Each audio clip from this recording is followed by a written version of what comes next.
We're live. So, hello, my 0 viewers. How are you all doing, my fabulous little tubies?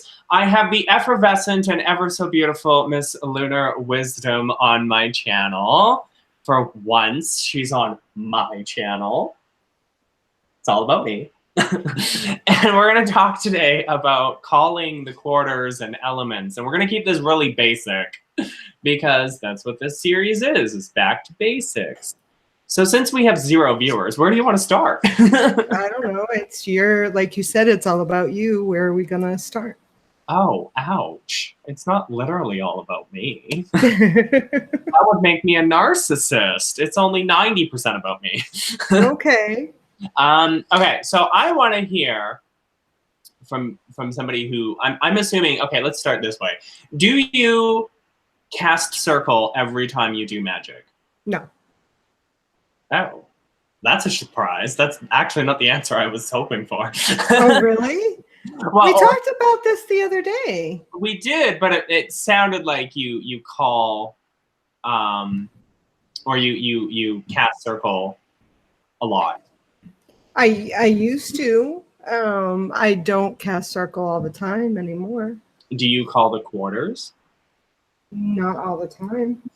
No. Because for me, calling quarters would mean that I'm casting circle. Do I use the energies of the elements in my witchcraft? Usually every time I cast a spell, I'm using the elements. But I don't always call quarters. Okay. Would you consider calling quarters or casting circle to be more for ritualistic work as opposed to, say, a money spell for a friend down the street? Well, I think it depends on the witch.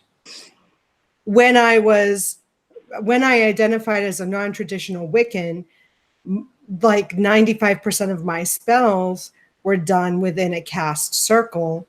But since I've sort of transitioned out of that practice, my practice is more casual than ritualistic. Okay. That makes more sense. I haven't seen your video where you talk about this, so you'll have to forgive my ignorance. But forgiven. You're not forgiven. Okay.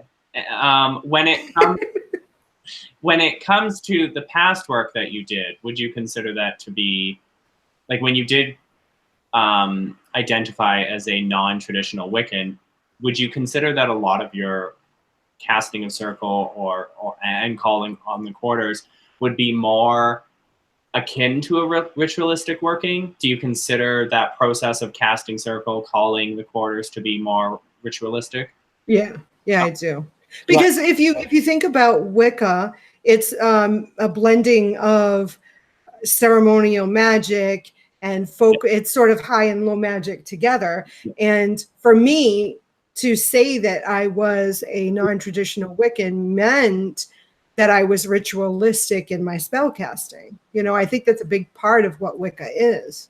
Yes. And that makes a lot of sense with some of the research that I have here. Now, they do talk about that the calling of quarters or quarter calling is, quote unquote, a ritual to be performed at the start of magical or spiritual work. So it does make sense for it to be a ritualistic type of performance, so to speak, in magical work. They do also mention that, traditions including ceremonial magicians, particularly the Golden Dawn, Wicca, and so on and so forth, are forms of magical practices that would call the quarters or circles. But is it not true that it's also not completely limited to any of those? Any witch could call circle or quarter. Yeah. Because in some of my research, it seems to lean either towards ceremonial types of magic, and that can mean whatever you want it to mean, or it leans towards Wicca and its various, as it states in my document, offshoots. So, but I, as a none of those, could call circle, and it wouldn't seem odd or weird.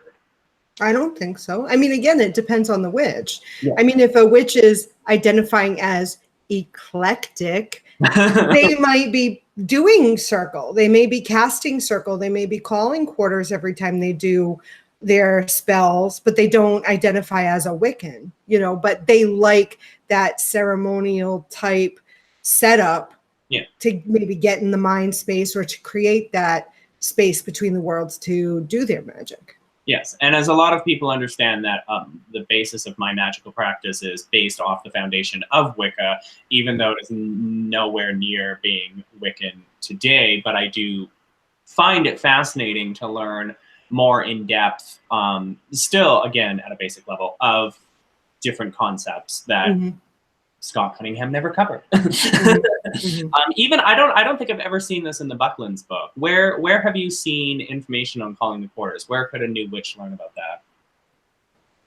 I would say in any Wicca 101 book, I mean, that you're going to learn how to do ritual. Yes, you are. They generally will cast circle as and part of casting circle is calling quarters. I've never found a book that talks about calling quarters. It's part of casting circle. It might be a part of casting circle, yes, but I don't see it documented a lot in a lot of textbooks that a lot of people would go and buy. Scott Cunningham has not talked about it. Not in solitary. Are you sure? Yeah, even the Buckland's book. They talk about casting circle. They do talk about working with elements, but they don't put the two together in the sense of what we're talking about tonight.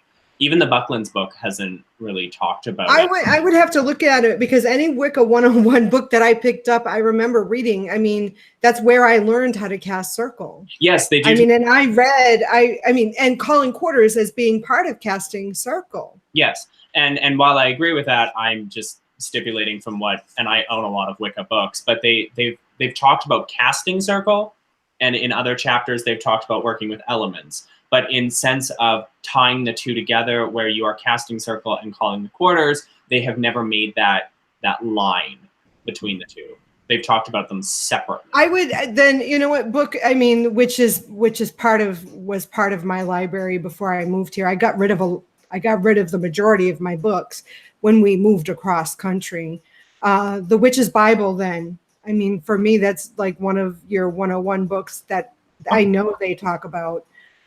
Calling quarters in there, but I could have sworn one of Cunningham's, or even is it Cunningham, the one it's a blue cover? Yeah, that one has solitary. To my best recollection, he does not talk about calling quarters in any of his books. Some people say that the Alexander books puts the two together. Have you read any of the Alexander? So then, I mean, the Witch's Bible is an Alexandrian. Okay, that one I don't have. But that makes sense. What I wanted to, so there are, from your understanding, lots of books out there that talk about calling. Yeah, I would say maybe not, but I mean. Okay. I wanted to talk about moving from the quarters to kind of dissect what it means. Is they talk a little bit about elements and directions. Do you associate element with direction? And if so, how does that work? What does it mean? Like, for example, here they have earth is north, air is east, fire is south, water is west. What does that mean when you're calling the quarters or casting circle? They do talk a little bit about the element, for example, being associated with with the element of earth being associated with the goddess, and some people will cast circle and call the quarters starting at earth and going in a circular motion. What are your thoughts on that? Like, what is the purpose behind starting north, or really any direction? I never started north. I started east. But and I think this is going to depend on the individual witch, and if you're casting circle. If you're not casting circle, it doesn't matter, right? But for me, when I used to cast circle, I started in the east because I went with the sun. The sun rises in the east and sets in the west. Okay. So I associated east with beginnings. Okay. I know some people start circle in north because north was east, and they anchored their circle in the north, in the physical, on the earth. Okay. But for me, it just made sense to start in the east because that's where the sun rose. Yes. And it's set in the west, you know. Yeah, and there's a lot of research to say that it doesn't really matter in which direction you start. It's based on tradition or whatever the case may be. They do talk about starting in the east and going to the west because of all the things that you mentioned. A curious question. You had said that if you're not casting circle, it doesn't really matter. So why is it that it matters with circle? What about casting circle makes direction matter? What do you mean? Well, you had said, because I had asked you about the directions and starting in a direction or where you start or whatever, and you said, well, if you're not casting circle, it doesn't really matter. Which way you start if Yeah. you're not casting a circle. But if you are casting circle, why does direction matter? Why can't I cast the circle starting north to south and then call? Oh, you can, but it would depend on you. Oh. But if you're not casting a circle, then what does it matter? There is no beginning because you're not casting a circle. That's what I meant. Could there... Okay, so that's a little confusing. What do you mean? Well, if you're casting a circle, you're going to have a place where you're going to begin to cast your circle. Yes. If you're not casting a circle, then there's no place to begin casting it if you're not casting it to begin with. Yes, but what I'm talking about is the direction of calling the elements. This assumes that... Okay. So do you mean calling the elements outside of casting a circle? No, I'm talking... Well, kind of, actually. I mean, if we want to go down that path. So if where I was going with that is that you're casting circle. Let's say I'm starting north to south. I'm casting circle. I'm doing what's required to cast circle. And then I start calling the quarters. So now I'm going to call the quarters east to west. Does direction matter when you cast a circle?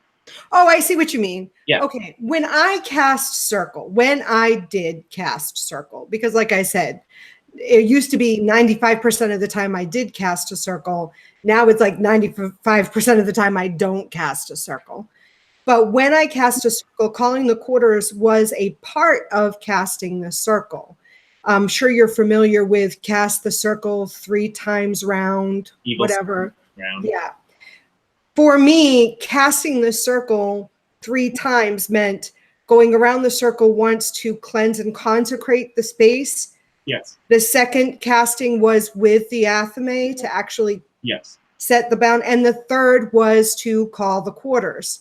That was the 3 times I went round. So if I started in the east for the consecration, I started in the east to use the athame, and I started calling the quarters with the east and went around. That was the 3 castings. So direction does matter in terms for me. Okay. For me. Well, yes, I mean, it is dependent upon each witch, but I just wanted to get a basic sense of, in your practice, it does matter on direction, but in reality, there is no right or wrong way. You could, on the 3rd go around to cast the circle, you could start in the west and start calling the quarters. My advice to anybody casting circle, depending if you're, to know why you're doing what you're doing, you know, that was you. Yeah. So if you were starting in the east to actually go around with the athame, but then you were going to call quarters beginning in the north, make sure you have a reason why you're doing that. Don't just be like, I don't know, just cause. I mean, have an intention in whatever you're doing when you're casting circle. So what would be some examples of where, like, what would be some example reasons for starting the circle in the east and going to west and then calling the quarters in the north and going to south? What? I have no idea because it doesn't make sense to me, but I mean, that's up to an individual. I don't know why you would want to do that. It doesn't make sense to me to do that. Could it make sense if you were looking to have a stronger presence of an element, thus starting in the north? And I, what did my notes say? North was earth. So if you're starting, if you want more of a stronger, I don't know, foundation for something that you're trying to get off the ground to get going, you might want to start north for calling.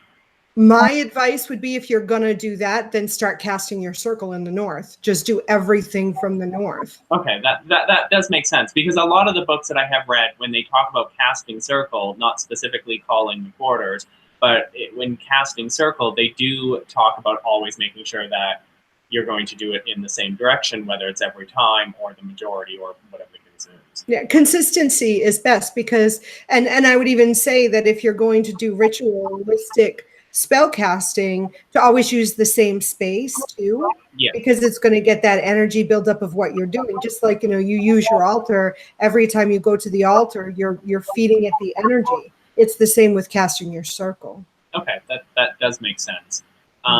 Yeah, no, I've always understood that if you are going to cast circle or any kind of ritualistic thing like that, is to generally do it in the same space every time, because you do, in my opinion, leave a quote unquote footprint, if you will. Yeah. A marking of sorts of being like, I was here. Yeah, an energetic imprint. Yeah. Now, you do believe, like, I'm going to assume, but I've never really cast circle in this way. Mine was always to go around 3 times to cleanse and concentrate and then set up that this is a working space. They do state that ritual activities are done in circular motion, as quarter calling tend to be performed sunwise, in a sunwise or diacal motion. Is there really any way to to cast a circle or call the quarters if you're not doing it in a circular motion? I mean, there are tons of different types of sigils out there, or circles that ceremonial magicians might use. But as a Wiccan or a witch or whatever people want to identify themselves as, is there any other way to do it other than a circle? Could you make a square or a triangle? I guess you could. I mean, I don't know if I would. I mean, a circle symbolizes, you know, no end, no beginning. You know, it's raising your cone of power. It's the idea of the spiral, which is why I believe that's why the circle is done. But I suppose you could do it in a square. Okay. Some of my research has indicated that you could always start in the, like, if you want something to begin, let's say you're doing a job spell or a job ritual, you might cast in the east and end in the west, because the east represents the beginning and the west represents the end. And if you wanted to, say, end something or banish something, you might start in the west and go to east because you are removing it. Would you agree or disagree with any of those? Yeah, you could do that. I mean, I always when I was casting circle, I always did it the same way. Oh. So it didn't matter what the intention of my spell was. I just always cast it beginning in the east. But I mean, if you want to and you want to banish something, you could start in the west. Okay, that makes a lot more sense. Dealing with the order of things. So we talked about casting circle, and then you call the quarters in. Why is order in this particular case important? Why can't I just call the quarters and then cast the circle? All right. So in my practice and the way that I did it, you what you were doing is you were setting up sort of like a temple, your sacred space. So the first thing was to clear the area. Just like if you're going to build a temple, you would knock down and clear everything out of the physical land that you're going to build something in, correct? You're going to knock down the trees, knock down any buildings that were already there. You know, it's like a construction site. You knock everything down. Then you set the foundation, which was going around with the athame the first time. And then you put up the walls and you put in doors and windows. And that's when you are calling quarters. Because what you've done is you've cast your circle. And then when you call the quarter, you're opening a portal and you're bringing forth the energy of that quarter. So if you are calling the east, you're opening a portal and you're bringing the energy from the plane of forces into your circle. Okay. So you wouldn't bring something into your circle if your circle hasn't been erected yet. Which leads me into asking, for those who don't cast circle, is it possible to call the quarters without casting circle? Well, I don't know if you would be actually calling quarters because you haven't cast a circle, but you would be evoking the elements or the elementals or the spirits of that element into your area or into your magic. I wouldn't call it calling quarters. Okay, I was curious as a pretend dumb witch. When it comes to, so let's talk about circles to trap something or Okay. something. Okay. Would the process, and I don't know if you have any experience with this, but would the process be similar or would it be different? Would you cast circle and call quarters, step outside, conjure what you want inside, or would you do it differently? For me, if I were creating a circle, casting a circle to trap something, to conjure something, to summon something into that circle, I first would want to decide whether I wanted to be in that circle with that thing that I was conjuring into the circle. First, I want to decide that. Yeah. If I don't want to be in the circle with that thing that I'm summoning or evoking, then I don't think I would call quarters or even pull in the elements into that circle. I would want it just to be, I'd probably cleanse and consecrate the area, cast the circle, me being outside and casting it inside, and not, and then summon the thing into that circle. Because I'm using it like a trap, Yeah. I might put a sigil. No, that makes sense. So some of the methods of calling are very, like this assumes that we are creating a circle in which we are going to do magic in. Some of the methods, they are very different across many traditions. So there is, from my understanding of my research, there is no right or wrong way to call the quarters. You might have a different opinion on that, or would you agree? That there are different ways to call the quarters? There's no right or wrong way to do it. Well, I mean, there are successful ways to do it and maybe not so successful ways. I mean, I think the key in calling a quarter is to have visualization. If you don't have visualization, I don't think you're successfully going to call the quarter. Okay, that makes sense. Just to answer Butchie's question, Lunar Wisdom does have a channel. It is yeah, I do. Lunar Wisdom. It is. You can definitely check that out. So one of the things, so based on what they're saying here, in many traditions, a candle is lit as each quarter is called. The behavior of the candle may be observed to determine if the success of the calling. Upon releasing the quarters, the candle would be snuffed. Yeah, now, I used to do that. Okay, for me, I would always use physical representations of each element. So I'd have earth, I'd have incense, a candle, and a bowl of water. I would have those physical representations on the altar, but at each little quarter, sometimes I had a table at the quarter, we would just, or I would just have a candle, the color candle that corresponded with that quarter. I mean, I did that in my own practice. I also did that when I had the Coven, and we did that in the Coven work as well. Okay. Solitary Luna, lovely to see you, does say, I call the elements without having a circle quite often when doing element. Yeah, I saw that. I think calling the elements is a little different than calling the quarter. Okay. And I think it's just what we're labeling it. Because remember, you and I were talking about evoking the elements into our space and working with the elements in our spellcraft. I would, what it sounds like she does is like what I was saying, evoking the elements. Okay. I would only call a quarter if I was doing a circle. So I just think it's semantics. So one thing I do want to discuss for those who might be a little confused, like I am at this moment, what is the difference between evoking an element and calling a quarter? Like I said, I think it's just word choices. Oh. When I think of calling a quarter, that makes me think of casting circle. Oh, okay. But you cast circle, you call the quarters, you summon the watchtowers.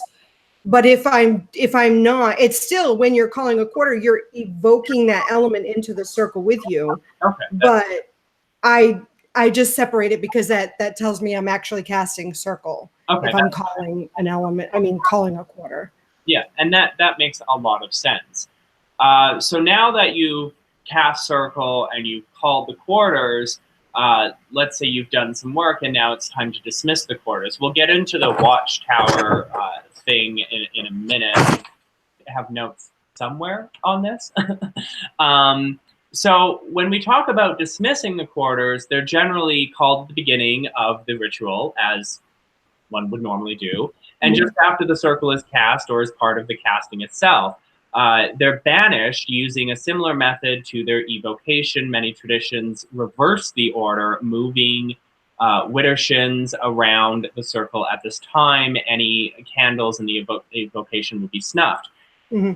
Is there a potential for the witch to be closing the circle and dismissing the quarters, and one quarter is like, I don't want to go anywhere? Like, is that a situation? And if so, how would you handle that? Especially as a new witch who's saying, thank you for coming, thank you for helping me, it's time to go now, I'm closing the circle. And say the element of earth is like, motherfucker, please. We're not done. I've never had that situation happen, but I think that really goes to the idea that the witch has a working relationship with those quarters. I mean, even if you're a new witch, the idea of knowing yourself and knowing, the things that you're working with before you go out and work with them, I think that plays a big part in that. So it would be beneficial for new witches, either on the Wiccan path or not, to study the elements and develop a relationship with them before. Yeah, just like anything that when you're working with spiritual energy or entities, you build a relationship with that spirit or ancestor or whatever before you start going out and holding ritual. Do you know what I mean? Yeah, that makes sense. Is it possible in any way, shape, or form for a element to become unruly and decide it doesn't want to leave, and you have to thus do some sort of banishing ritual to be like, okay, you need to go now? Well, like I said, I've never had that kind of problem. And again, I would go back to the idea of having a working relationship. I mean, we could hypothesize that, I mean, if you've evoked the element or the quarter into your circle and now you're trying to release it, if it's not going anywhere, maybe there's something you want to do within that circle with that element. Maybe there's a message you're meant to have at that time, that this is the only way that you're going to get the message, as if we are stuck in this circle together until you listen to me, kind of thing. You know what I mean? Yeah, and that actually makes a lot of sense. So we've talked a little bit about casting circle, calling the quarters, and dismissing, and a potential method of calling the quarters.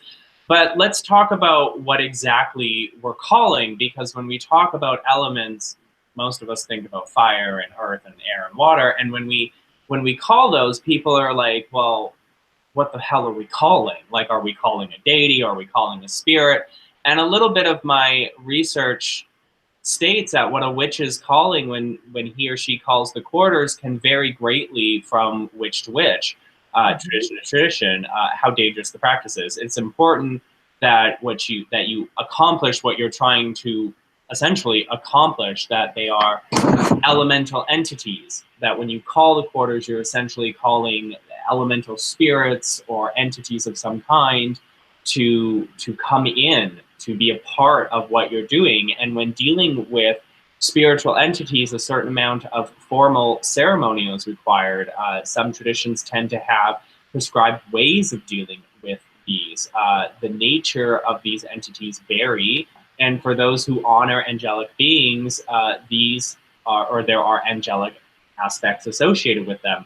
So what is it that we're talking about when we talk about elements? Like you talked about the forces a little bit. Do you want to kind of explain, like, are we in a private chat you said we're not literally calling fire?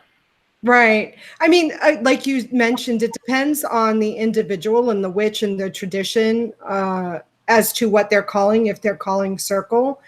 What I used to do, and what when I worked with the coven, our coven used to call the spirits of the direction the guardians of the element and the powers that are associated with that.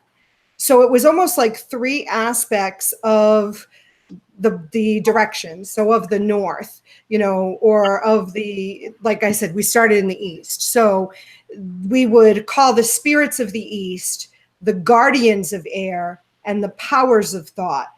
We would call them, and we would do that, with the west and the south and the north. We would call the spirits of that. So we're getting spiritual or spirits that are associated with that direction, and we would get the guardians of that element, not the actual element. But like you and I had said, we have representations of the element there, but we wouldn't be asking that element to come into our circle. Because if you think about it, if you're calling the element of fire into your circle, I mean, you're basically asking fire to consume your circle, right? Yeah. So we would call the spirits, the guardians, and the powers that we wanted to work with, So sometimes if we were, say, working with fire, sometimes we'd want the power of will. Sometimes we'd want the power of creativity, depending on what that ritual was focused on, what the intention was. Okay. So I'm assuming, because I've never done this, you probably have more experience with group magic than I do. I'm assuming multiple witches can be in the same circle, casting the circle, calling the quarters. So what would your advice be to some newer witches who maybe join a coven, who have a couple of people who are very disrespectful to the elements? Let's say you've called the quarters, you're doing a ritual, and you're working with air, and air for some reason is just not cooperating for whatever the reason is, and you have the lead caster, we'll call them, the high priest or the priestess, being kind of a dick towards air and disrespecting it. What would some of your tips be for witches who find themselves in a situation where it's like, oh, that person's being a dick? Like, what do I, like, you can't just break circle. Well, number one, I'd ask, why are you in that coven to begin with, if the high priest or high priestess is being a dick to the element? If you, and this is when you're working with a group, you need to know the people that you're working with. Ideally, you would know the temperament and the attitude of the individual that you're working in circle with. I wouldn't get in circle with just anybody. That I just don't. Because you never know what's going to go down in circle. I just won't. So I don't know. I mean, when we were in circle, the person who actually was in control of calling the quarters was shared within the circle by initiated members, not new dedicants and not seekers. It was initiated members who called the quarters. It was the high priest or high priestess who actually cast the circle. So, and the idea was that the new witches or others that were invited but were not part of the coven were just present. They didn't have, they weren't in charge of worrying about the integrity of the circle or calling or casting anything. Okay. I would say if you ever have that kind of experience, not to go back. I wouldn't be part of that circle ever again if it didn't jive with you, if it made you feel uncomfortable in any way.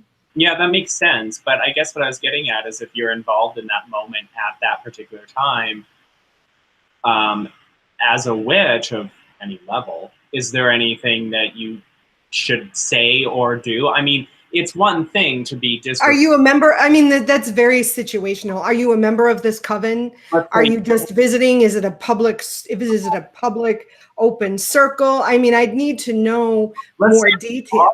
You are a member. You have been initiated. Your responsibility is to call the quarters, and air is not responding for some particular reason. They're not showing up, if you will, for a lack of better term, and you're just being a disrespectful D-bag. Like, you're being the disrespectful D-bag? No, you're witnessing somebody being a disrespectful D-bag. And you called the quarter, or they called the quarter?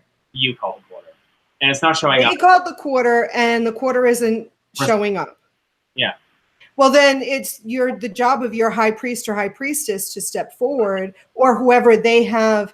I mean, depending on the structure of the coven, there may be a summoner that is responsible for walking in. It may be the guardian of the circle who is then supposed to step in. I mean, it depends on the structure of the coven. So yeah, there's a hierarchy. Yeah. So if you fail at something, it just goes to the next person.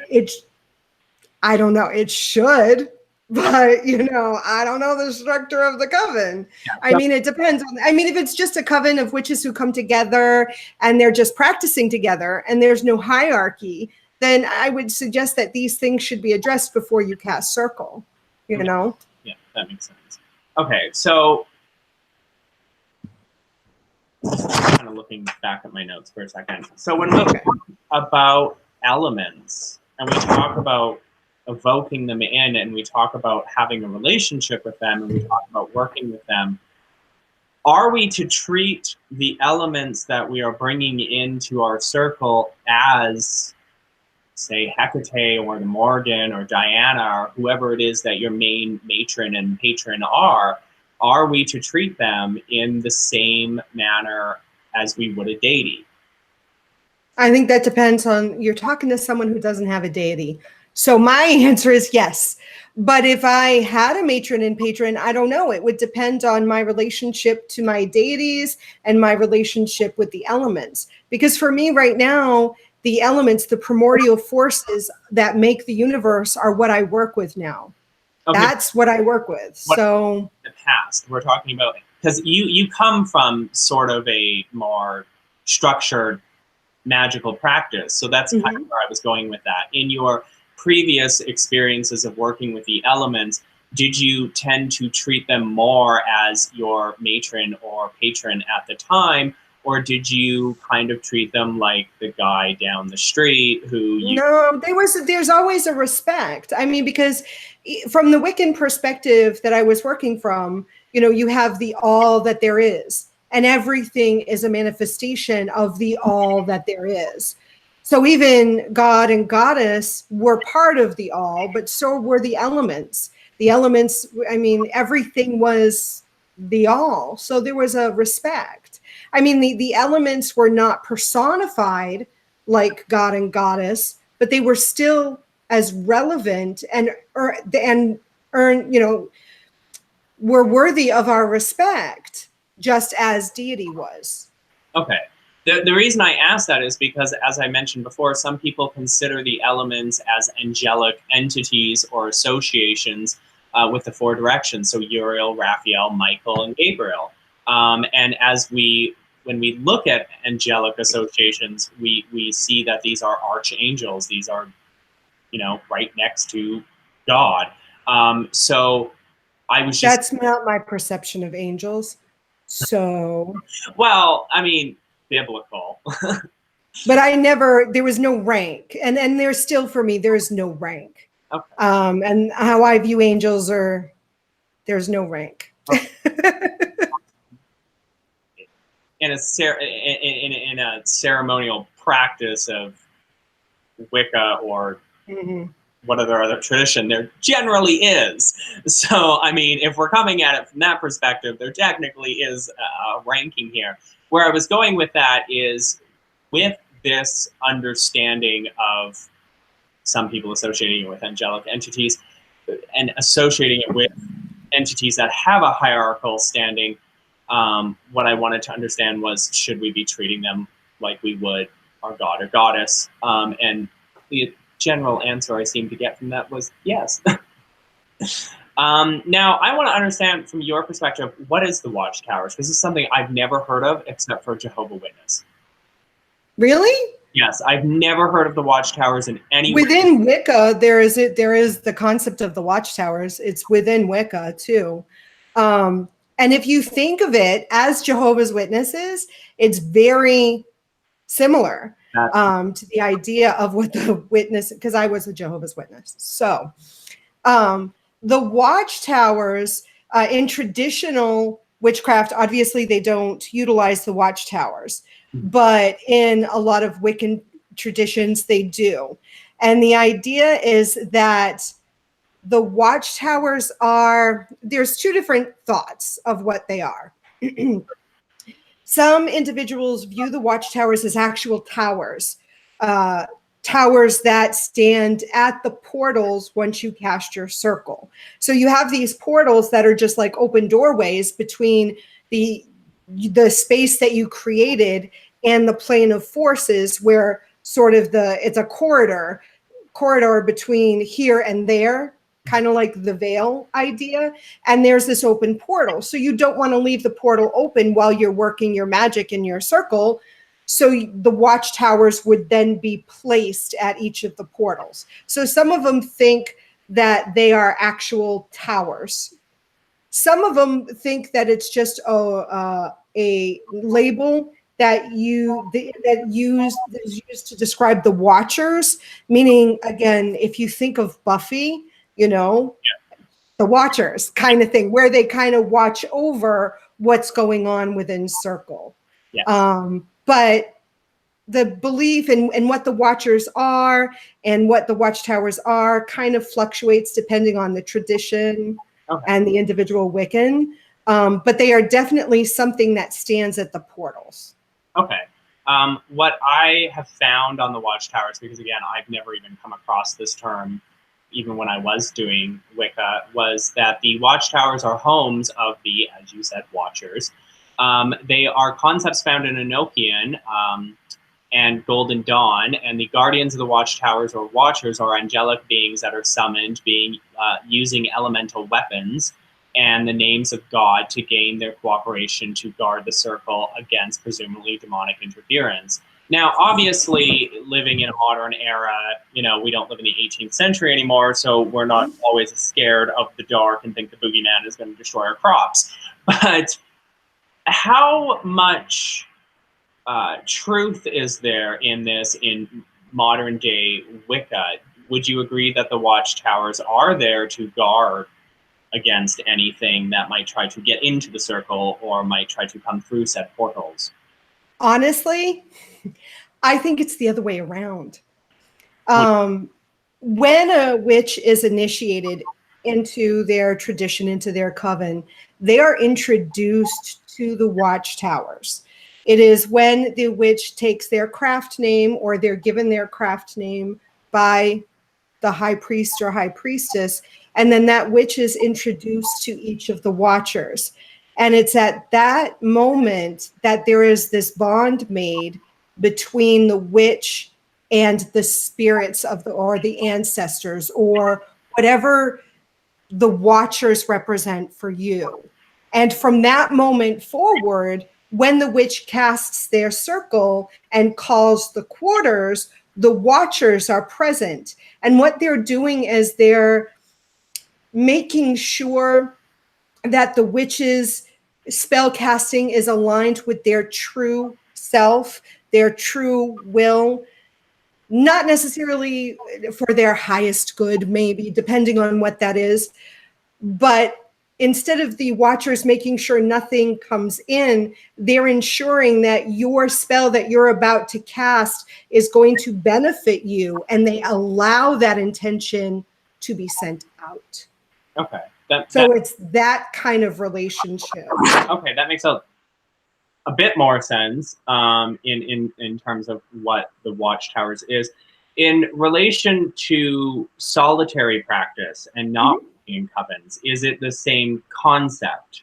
I believe that if you're a solitary practitioner and you're a witch and you're going to be casting circles and you like the traditional sense, I believe that it's a benefit to you to do like a self-initiation or something where you introduce yourself to the watchers, if you're following that kind of traditional sense. It's the same for a solitary witch who isn't into all that ritual, when you introduce yourself to the ancestors. Okay. to the mighty ones, to your familiar spirits. It's that kind of introduction. Okay. That actually makes a lot of sense. So what I want to talk about in terms of the elements now is that some people associate the elements with yourself. So for example, the earth correlates the body, the air is intellect, fire is inspiration, water is emotion. And that when you call the quarters, you're actually calling them from within yourself and I guess manifesting them, if you will, into the circle. If that part sounds true, so for example, the use of scent, sound, vibration, visual stimulation will help bring the elements into balance with oneself. If that sounds correct, where does the watchtowers play into that? Because it sounds to me that when you call the quarters, the watchtowers generally come first, and then out from them comes the elements. But if you're calling them from within yourself, you can still and here's the thing with what I was taught.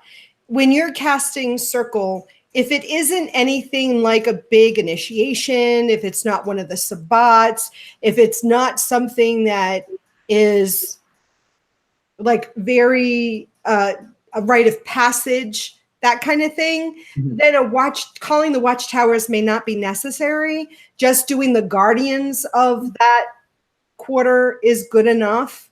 And to call the watchtowers makes it more ceremonial, like a wedding. You would call the watchtowers. But for a prosperity working, you don't need the watchtowers. You can just get the guardians to watch the portal. Okay, kind of thing.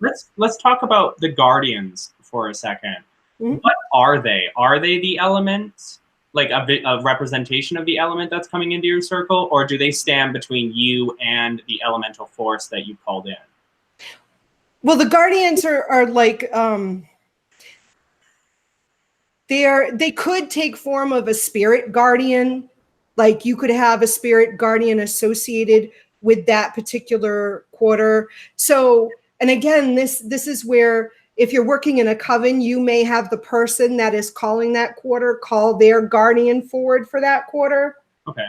Do you know what I mean? So it gets really complicated because, again, Wicca is very ceremonial, very structured. So it would depend on the tradition. Okay. Do you know what I mean? Yeah. Without getting too technical, we're trying to be basic here. We're getting like so technical on some of this stuff.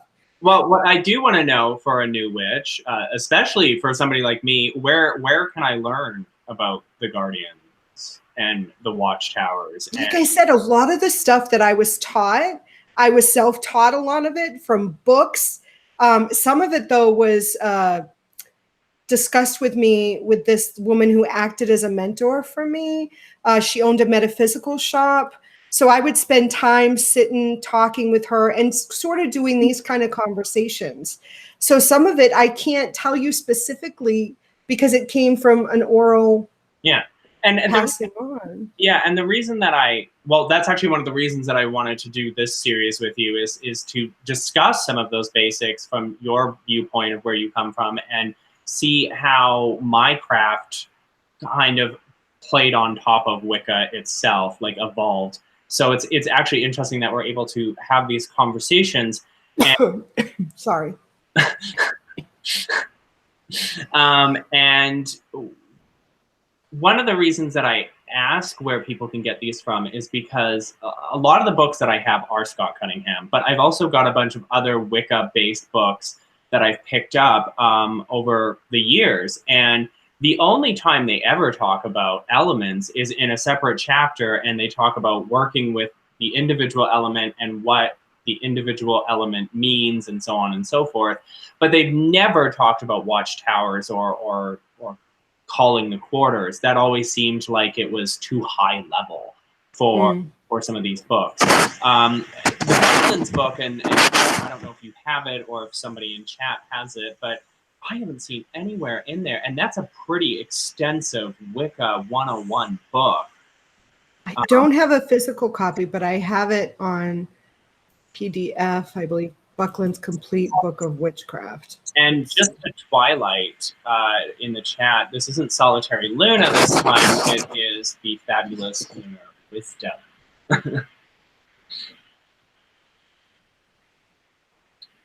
I don't think he talks about the watchtowers in I don't book. think or calling the quarters. I could be wrong on that. I know there is mention of casting circle and setting up ritual and so on and so forth. Circles. Okay, let's see. Then again, it's been like a year or so since I picked up that book. So, I mean, I could be horribly wrong. Initiation is in here. Coven initiation. Let's see. Circles. Circles.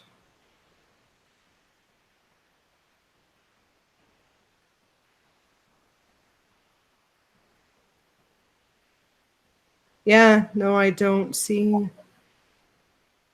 quarters. Yeah, I don't know. I would try the Witch's Bible. Okay.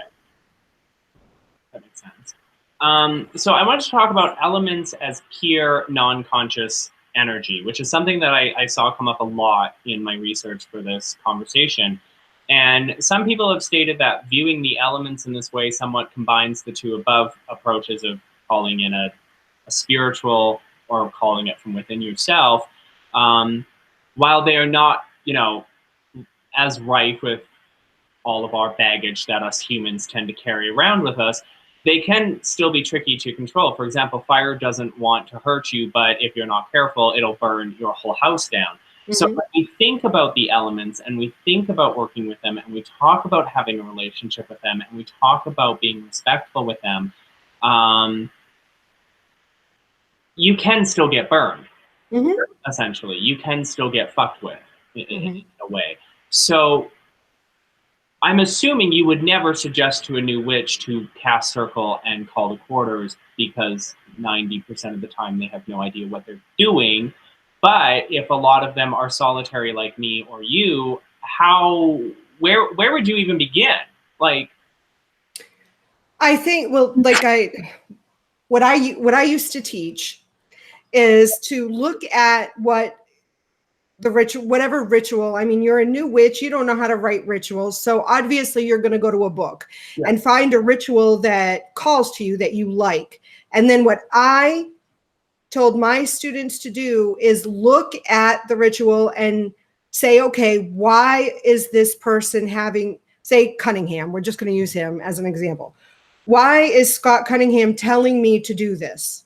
What is the purpose of walking around the circle with a bowl of salt and sprinkling it on the ground? Why am I doing that? Okay, so it's really about questioning the reason and using your education as the answer. To begin with, I mean, that would be the basic beginning. And then when you're calling quarters, like I said, trying to establish some sort of rapport with the elements before you call them, Yeah, and that makes sense. So when you call them, are you going to feel their energy? Like, would you feel earth, or would you put your hand in earth and be like... I think you could do both. I mean, if you need to touch it to feel it, or if you're able to feel the energy and the vibration of it without physically touching it, that's going to depend on the witch and how you're approaching your craft. If you're a witch and you are a psychic and you're a clairsentient and you can feel the energies of things without touching them, then maybe you don't even need to see it to already be able to align with it. Okay. But maybe your thing is psychometry and you touch things to get the energy. Then maybe you need a physical representation for you in there to call it forward. Okay.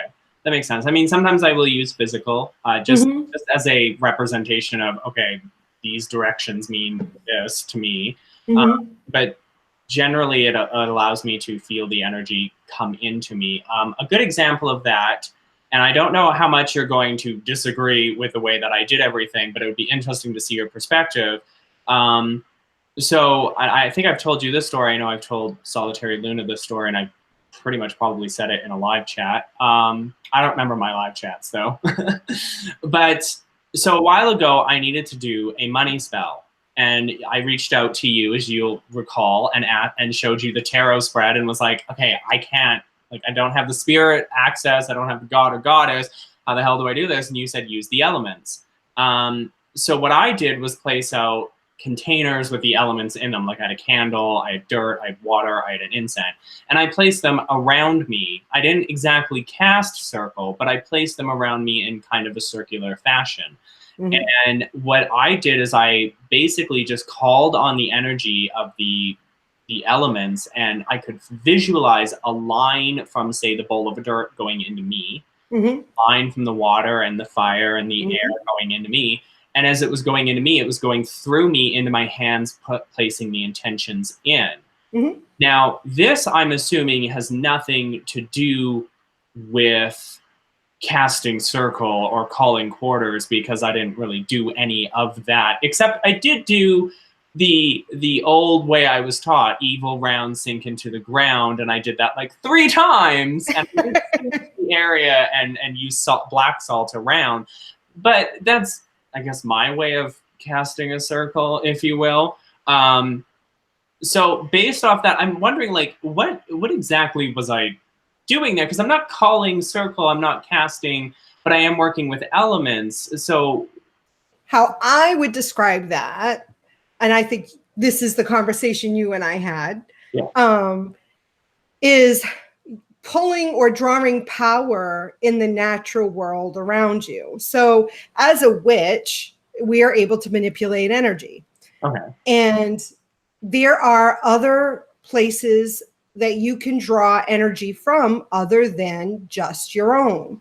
Yeah. So, I mean, if my husband, for example, does a lot of Tai Chi and Qigong in order to build his own energy. So, you know, if he's trying to make, if you imagine energy inside of you, sort of in your belly as a ball of energy, what he's trying to do is grow that ball of energy so he has more to tap into on a regular basis. Mm-hmm. But if you're not doing energy work like that, then, you know, your ball of energy may not be as big as his ball of energy.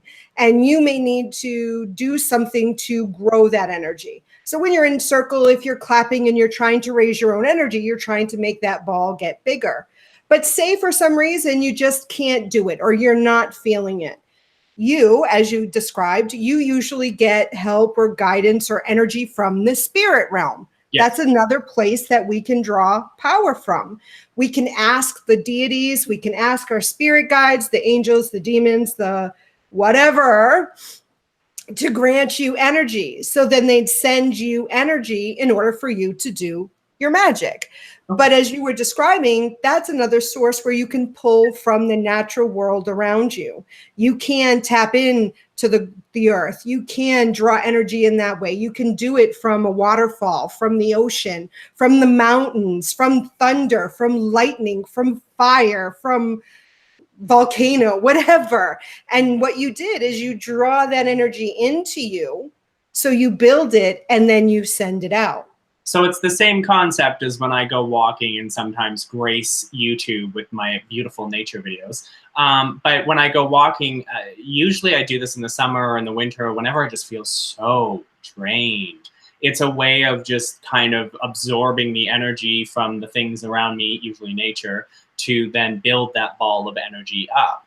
Right. I mean, you could even be, say you've just had a shitty day at work and people have been, you know, draining you, the job, maybe you haven't felt well, you're just so tired. That's why some witches say that I can still do magic if I'm dead tired. If I can get myself into circle, if I cast circle, then I know I can raise the energy because I'm not going to use my energy. I am going to use the energy from the earth, or I'm going to use energy from the spirit realm to get this done. I don't need to use my own. Okay. So that makes sense. I know that me and Solitary Luna did talk in our last one about, okay, what happens when it comes to the quiet times and nothing, and we draw on all these different things. So that makes sense, which actually leads me into asking you, a last question before we wrap this up, because we have hit our hour and we did basically cover everything. Do you have I think I asked you this in a private chat, do you have a quiet time in your craft at all? Like a quiet time in that I'm not doing magic? For me, a quiet time is usually between November and February, where the spirits are quiet. The god and the goddess aren't really around. And if I really need to do something, I'm going to have to find an outside source to tap into. It's a quiet time in the sense that it's more of a time for me to reflect on the stuff that has happened. It's a quiet time in the sense that maybe in the last 6 or 7 months, I've been doing a lot of magical workings and I'm very drained. And so everybody's like, no, we're just going to basically wrap you in a bubble and let you just relax for a while before we pop the bubble. I think for me, at least when I was living on the East Coast, after Samhain, winter, I just wanted to hibernate. Basically, I wanted to. It was snowing all the time and it was cold and I just didn't want to do anything. And I used that as a time for reflection and introspection and a time for planning. But since living now on the West Coast, it doesn't get that cold and I'm in transition and I'm working through stuff and I'm doing magic almost every day. You know why.